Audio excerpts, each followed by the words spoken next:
भारतीय communist party के लोकसभा प्रत्याशी अरविंद सेन यादव ने आज कहा कि पार्टी का लक्ष्य केंद्र से भाजपा सरकार हटाकर धर्मनिरपेक्ष लोकतांत्रिक सरकार बनाना है।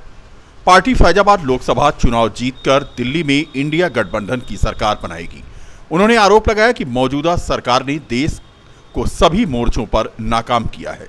विदेशों में देश को कमजोर किया गया है। यह स्वतंत्र भारत की सबसे कमजोर सरकार साबित हुई है। श्री यादव ने पार्टी के लोकसभा चुनाव के केंद्रीय कार्यालय के उद्घाटन समारोह में यह बात कही।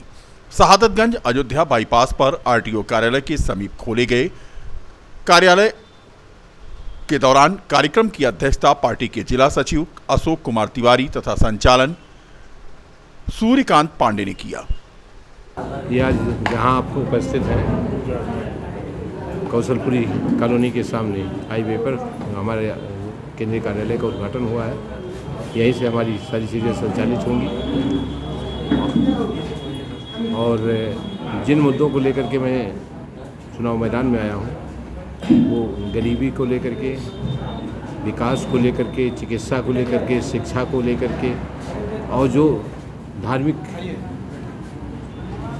वो उन्माद फैला करके राजनीति को में धर्म को शरीक किया जा रहा है, उसके सापेक्ष उसके विरुद्ध एक अभियान चला करके मैं राजनीति को एक स्वच्छ दिशा देने के परिप्रेक्ष्य में अपना चुनाव अभियान चलाऊंगा।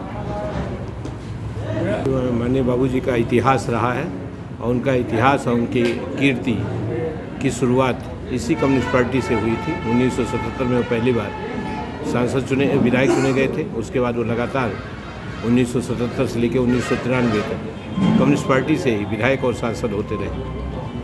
उनके द्वारा जो संघर्ष किया गया, उन्होंने जो गरीबों की हिफाजत की, जो उन्होंने पूंजीपतियों के खिलाफ, फिरका प्रस्तावकों के खिलाफ और आतताइयों के खिलाफ, शोषणकर्ताओं के खिलाफ संघर्ष किया, उसको आज भी फैजाबाद का जनमानस याद करता है।